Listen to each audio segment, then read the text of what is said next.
Bonjour, ici Caroline Côté pour CGM TV. L'achat ou la vente d'une propriété est une opération complexe.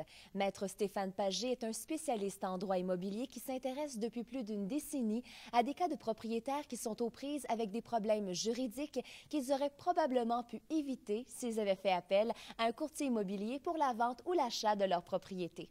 Cet avocat observe dans sa pratique une augmentation depuis 2 ans du nombre de litiges juridiques entre des propriétaires vendeurs ou des acheteurs qui ont procédé à une transaction immobilière sans l'aide d'un courtier immobilier. Nous vous présentons une entrevue de Maître Pagé qu'il nous a accordée à la suite de sa conférence « Sans courtier avec des problèmes ».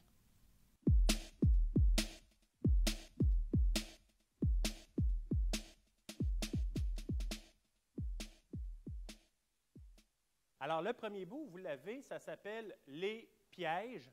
Lorsqu'on décide de vendre la propriété sans retenir les services d'un courtier immobilier, il y a plusieurs pièges qui nous guettent. Le premier, c'est de ne pas avoir un acheteur qualifié pour le financement. On a également des problèmes liés à l'inspection pré-achat, aux négociations sur les inclus, les exclus et aussi la transmission d'informations sur l'état de la propriété. Alors, je pense à la garantie légale, je pense aussi à la déclaration sur certains problèmes qui affectent la propriété. Alors, lorsque l'on transige sans intermédiaire, sans professionnel, bien, on s'expose à ce qu'il y ait plus de risques de problèmes. Dans des cas comme ça, bien, écoutez, on répond au vendeur, c'est bien beau, je comprends que tu sois bien choqué, que tu veuilles prendre la poursuite de ta vie, mais on ne fait pas pleurer un cactus. L'acheteur n'a pas d'argent. Les problèmes qu'on voit les plus souvent lorsque les gens transigent sans courtier, c'est la question du financement. Alors, des promettants acheteurs qui ont oublié ou qui ne savaient pas qu'ils devaient mettre des conditions de financement dans leur offre d'achat. Et à quelques jours de notarié, on s'aperçoit qu'il n'y a pas de financement, que la personne n'en a pas suffisamment et ça cause des cas de désistement. Alors, des acheteurs décident de ne plus acheter une propriété parce qu'ils considèrent qu'ils n'y sont pas tenus. Alors, unilatéralement, ils mettent fin à leur promesse d'achat. Alors que ce soit pour l'exigence de tests additionnels, de financement, d'informations transmises par le vendeur, et comme il n'y a pas de je vous dirais, de tampons ou d'intermédiaires, bien, les gens vont être beaucoup plus prompts à mettre fin à leurs promesses et à créer ainsi des litiges.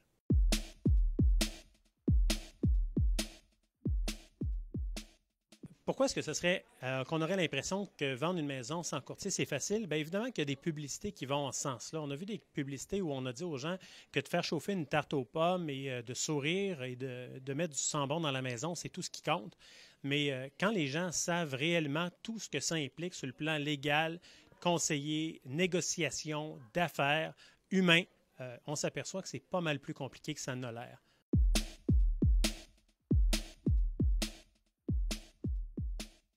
Quand on ne connaît pas quelque chose, la seule chose ou la principale chose qui nous intéresse, c'est le prix. Alors, une fois que les gens se sont entendus sur le prix, bien, le reste devient un peu secondaire. Et ce n'est pas à la connaissance de tout le monde qu'il y a un paquet d'informations qu'on doit vérifier, ne serait-ce que la conformité, les certificats de localisation, l'évaluation de la valeur marchande, les documents, les titres de propriété, les rapports d'inspection et autres. Alors, il y a une foule de documents, d'informations qui vont être échangés entre les gens que l'on ne connaît pas. Et si on les connaît, bien, ce n'est pas toujours facile de les traiter correctement.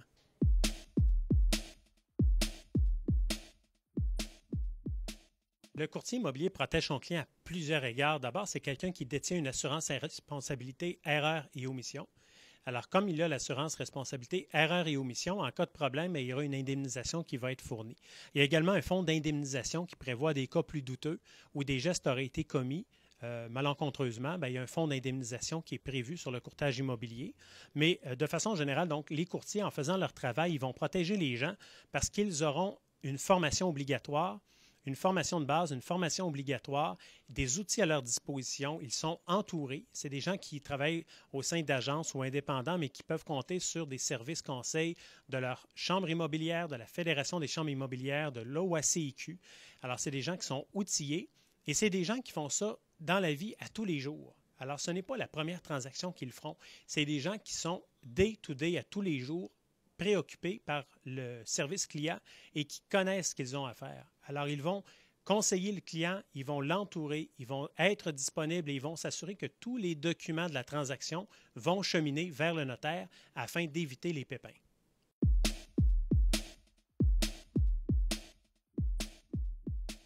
Si devant moi, j'avais quelqu'un qui hésite à retenir les services d'un courtier immobilier, moi, je lui dirais, je suis avocat, ça fait plus de 14 ans que je pratique en droit immobilier.